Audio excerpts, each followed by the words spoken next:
Assalamualaikum warahmatullahi wabarakatuh. Alhamdulillah.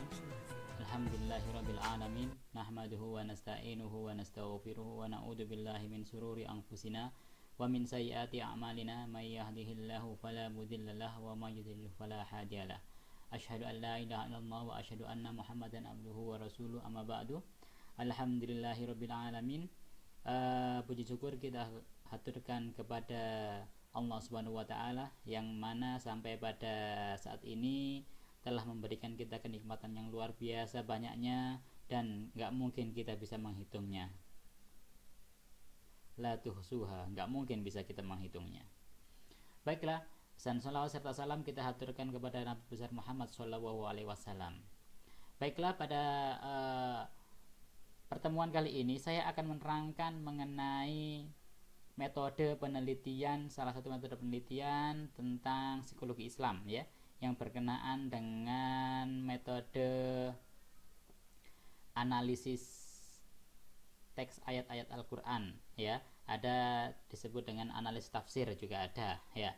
Oke, karena di sini yang berkenaan nanti akan saya jelaskan tentang hasil penelitiannya, dan kemudian setelah itu saya akan jelaskan mengenai bagaimana cara mencari metode tersebut ya, sehingga kawan-kawan bisa memahami dengan baik mengenai metode, salah satu metode penelitian psikologi Islam yang akan kita paparkan pada kali ini ya. Baiklah, nah ini penelitian ini saya lakukan dulu ketika saya beberapa tahun ada di Umsidah ya. Kemudian saya mengajak salah satu mahasiswa saya ya untuk melakukan penelitian ini. Penelitian ini penelitian yang simpel sebenarnya, tetapi mengandung hal yang luar biasa bermakna ya, terutama bagi keilmuan dan penemuan variabel-variabel psikologi mengenai psikologi Islam begitu. Nah, oke. Baiklah. Langsung saja.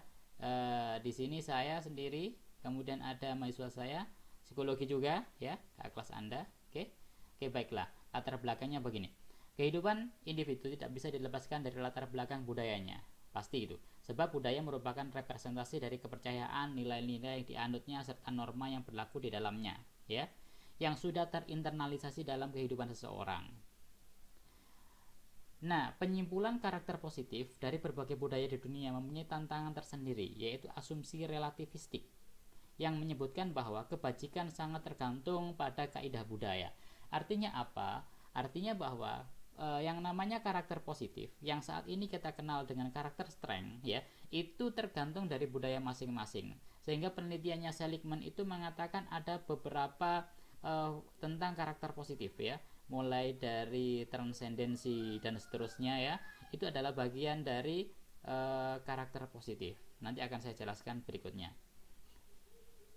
Nah, pemaknaan karakter positif yang lebih penting ya bagi individu akan berbeda dengan individu lain yang berlatar belakang budaya yang berbeda, sehingga diperlukan yang namanya penelitian mengenai karakter positif ya, karakter positif dari budaya, terutama kalau kita Islam, maka kehidupan kita itu mengacu pada Al-Quran dan As-Sunnah.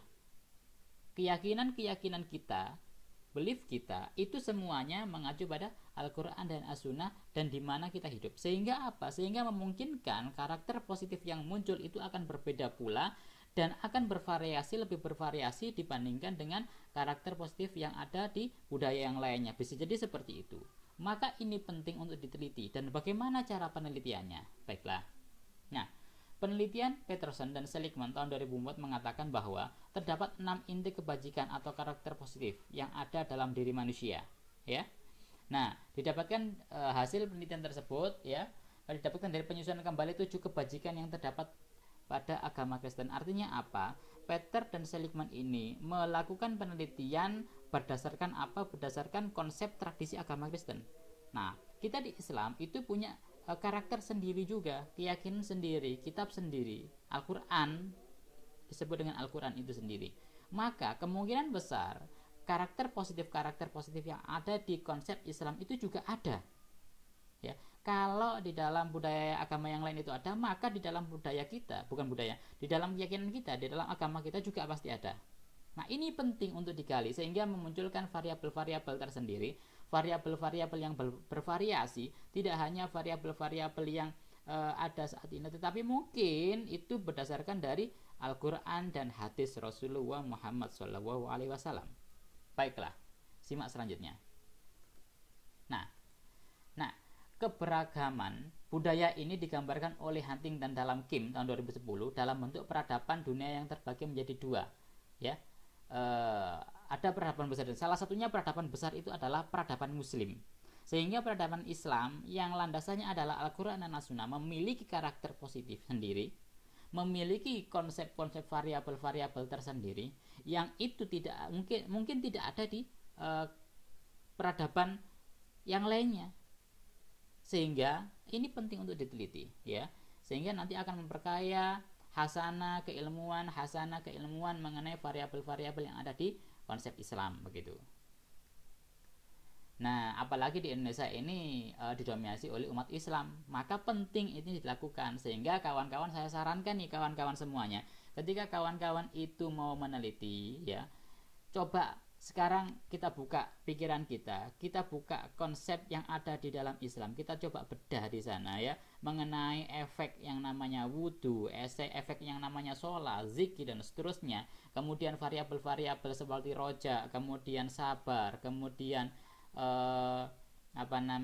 fastabiqul khairat dan seterusnya. Itu adalah bagian dari variabel-variabel yang mungkin bisa kita kembangkan untuk mengembangkan psikologi Islam. Oke?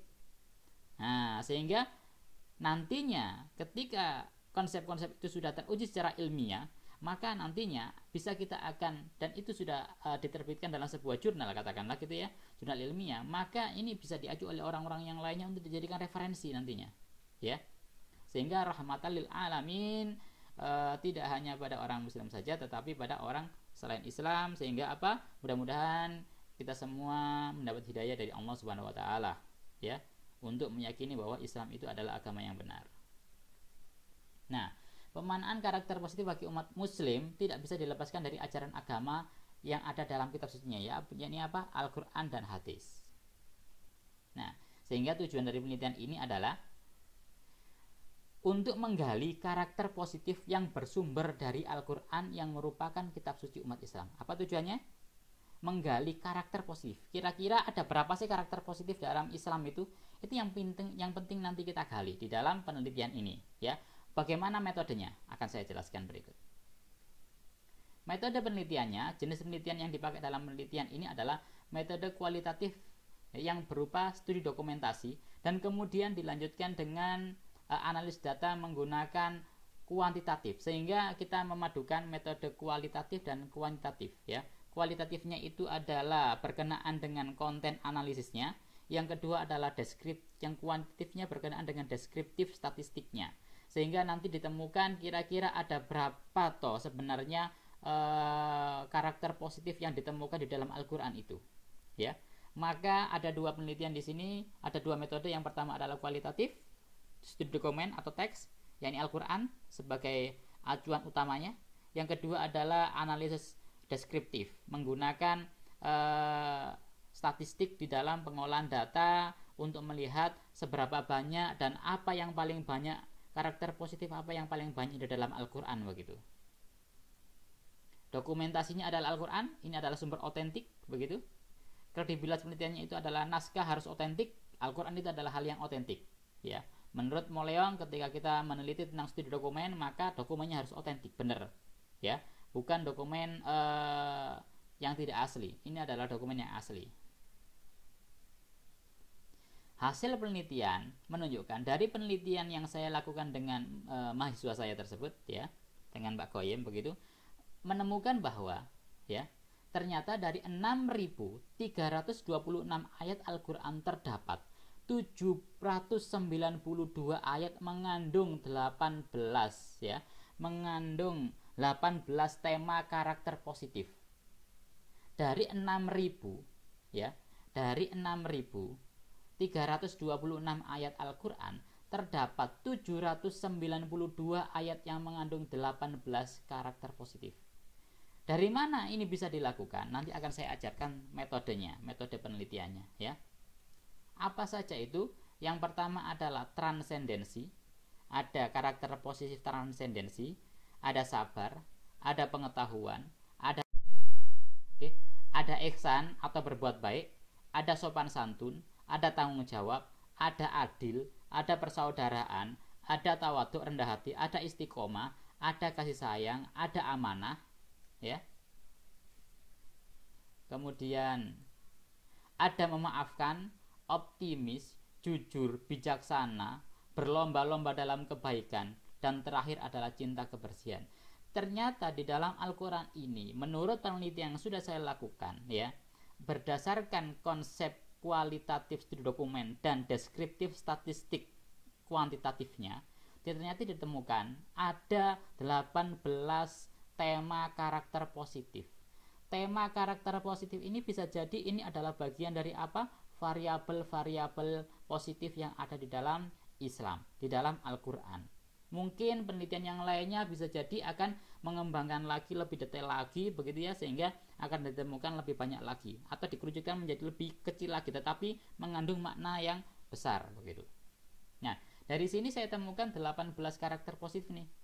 Ya, 18 karakter positif.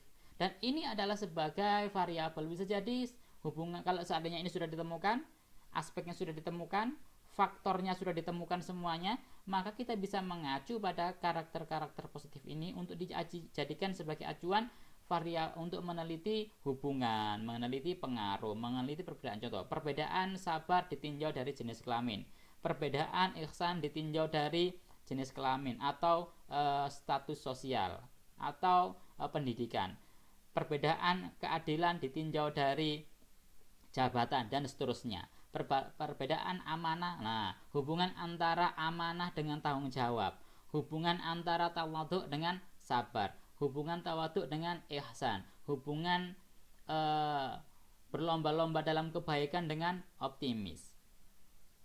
Dan masih banyak lagi penelitian-penelitian ketika kita sudah menemukan, ya, mulai dari pengertiannya, aspeknya, kemudian faktornya, maka kita bisa melakukan penelitian dalam pengembangan psikologi Islam.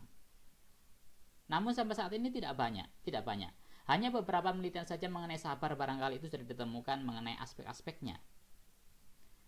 Sopan santun belum barangkali, tawaduk itu belum, dan seterusnya. Masih banyak, roja dan seterusnya masih banyak sekali di dalam penelitian psikologi Islam itu, variabel-variabel psikologi Islam yang ada di dalam Al-Quran itu yang belum tersentuh oleh penelitian-penelitian psikologi Islam.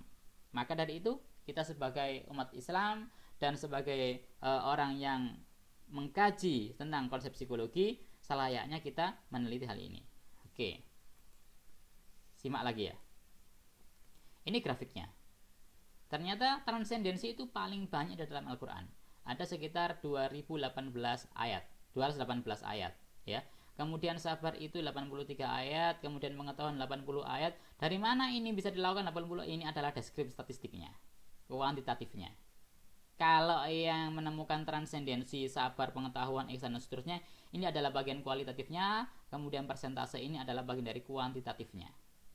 Oke. Kemudian menurut Abdullah tahun 2007 bahwa Al-Quran merupakan petunjuk serta sumber informasi untuk menempuh kehidupan. Petunjuk yang dimaksud dalam Al-Quran meliputi petunjuk agama yang disebut sebagai syariat. Di sini juga Al-Quran selain merujuk pada syariat, ia juga menerangkan akidah dan akhlak. Ya. Al-Ghazali dalam Abdullah, Kamus Bahasa Indonesia 2018 juga mengungkapkan bahwa karakter adalah sama dengan akhlak. Ya. Menurut tabiatnya akhlak atau karakter siap menerima pengaruh pembinaan yang baik atau pembinaan yang kurang baik atau buruk. Apabila institusi tersebut dibina untuk apabila akhlak tersebut dibina untuk memilih kebenaran dan kepencinta kebaikan, maka hal ini akan menjadi ciri khasnya dalam perilaku manusia yang disebut dengan akhlakul karimah. Kalau seandainya institusi atau karakter tersebut isinya adalah, jadi karakter itu ada karakter positif, ada karakter negatif. Ketika karakter ini dibina positif yang paling banyak dalam diri seorang, maka akhlakul karimah yang muncul. Tetapi ketika yang dibina, yang dibiasakan itu adalah karakter negatifnya, maka yang ada dalam diri seseorang itu adalah akhlakul sayyi'ah atau akhlak yang buruk. Nah, hasil analis konten pada penelitian mengenai ayat-ayat Al-Quran tersebut menunjukkan bahwa ternyata ini yang sudah saya jelaskan tadi, ya, ada sekitar 18 karakter positif, ya. Nah, ini grafiknya. Ini terkait dengan transendensi ya, keterangan lebih lanjut ya. Transendensi itu berisi tentang tawakal, takut kepada Allah, takwa, syukur, khusyuk di hadapan Allah, tunduk terhadap perintah Allah, dan kalau di sini mohon maaf gak kelihatan, roja ya. Ini adalah roja. Oke, saya akan bergeser sedikit. Oke, ini adalah roja. Sehingga ada 1, 2, 3, 4, 5, 6, 7 yang disebut dengan transendensi. Transendensi itu mengarah kepada Sang Kholik di dalam Al-Quran itu ya. Sehingga yang namanya transendensi itu berisi tentang tawakal paling banyak nih, kemudian takut kepada Allah, kemudian takwa ya, kemudian syukur atas nikmat Allah, khusyuk di hadapan Allah dalam sholat maupun dalam zikirnya, tunduk terhadap perintah Allah, ketika Allah memerintahkan apa maka itu yang dilakukan, kemudian roja, berharap kepada Allah. Sehingga apa? Sehingga ketika transendensi ini muncul dalam diri seseorang, maka memunculkan akhlakul karimah, bukan akhlakul syariah. Tapi yang terpenting di sini juga adalah bahwa ternyata yang namanya transendensi itu aspek-aspeknya bisa jadi hal ini. Bisa jadi diberikan lagi syukur, diteliti lagi aspeknya apa. Roja diteliti lagi jadi satu variabel lagi aspeknya apa. Sehingga ditemukan banyak sekali yang namanya aspek-aspek dalam Al-Quran atau variabel-variabel yang ada dalam Al-Quran. Inilah yang terpenting ketika kita mengembangkan ilmu psikologi Islam. Oke. Nah, begitu pula saya tuliskan di sini sabar. Sabar itu memiliki aspek. Yang pertama adalah sabar menghadapi cobaan. Kemudian sabar untuk taat kepada Allah. Sabar dalam beribadah dan sabar tidak melakukan maksiat. Ya, yang namanya sabar itu memiliki aspek ini. Ketika orang dikatakan sabar, ya, dari mana sabar menghadapi cobaan? Ini adalah analisis kualitatifnya, analisis kontennya. Kemudian persentasenya dari mana? Berapa ayat? 28 ayat di sini yang mengatakan dari sekian banyak ayat Al-Quran ada 28 ayat atau 33,33% yang mengatakan sabar itu berkenaan dengan cobaan. Ada yang sabar itu berkenaan dengan taat kepada Allah. Berapa? 23 ayat. Kemudian sabar tidak dalam beribadah juga kita harus sabar. Artinya apa? Ketika kita melakukan sebuah ibadah harus sabar. Sedekah itu harus sabar ya. Artinya ketika kita mengeluarkan sesuatu untuk diberikan kepada orang, kita harus sabar. Sabar apa? Sabar untuk tidak menahan harta yang kita miliki. Kemudian sabar untuk tidak bermaksiat. Jadi orang melakukan maksiat itu ketika dia enggak berbuat maksiat itu harus sabar ya. Dan inilah konsep aspek-aspek dalam sabar. Nah, untuk aspek-aspek yang lainnya kawan-kawan bisa meneliti lebih lanjut, sehingga ini yang perlu kita kembangkan di dalam psikologi Islam mengenai konsep-konsep atau variabel-variabel psikologi Islam. Baiklah, berikut akan saya jelaskan lebih lanjut mengenai bagaimana cara menganalisa mulai dari kualitatifnya sampai kuantitatifnya. Oke? Simak baik-baik, perhatikan, dan boleh Anda lakukan, Anda coba ketika Anda nanti melakukan penelitian di skripsi Anda. Nah, ini ayat-ayatnya ya. Peneliti berharap pada penelitian selanjutnya agar hasil penelitian ini dapat dijadikan sebagai langkah awal untuk penelitian psikologi Islam mengenai karakter positif. Ini langkah awal saja, sehingga kawan-kawan bisa meneruskan untuk penelitian lebih lanjut mengenai aspek-aspek dari 18 karakter positif tadi.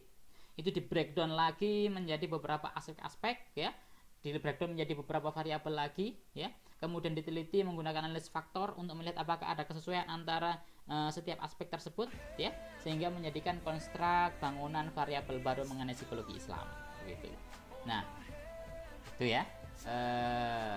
Mudah-mudahan bermanfaat, dan simak pada video berikutnya mengenai karakter positif, bagaimana cara melakukan analisa data berdasarkan konsep psikologi Islam.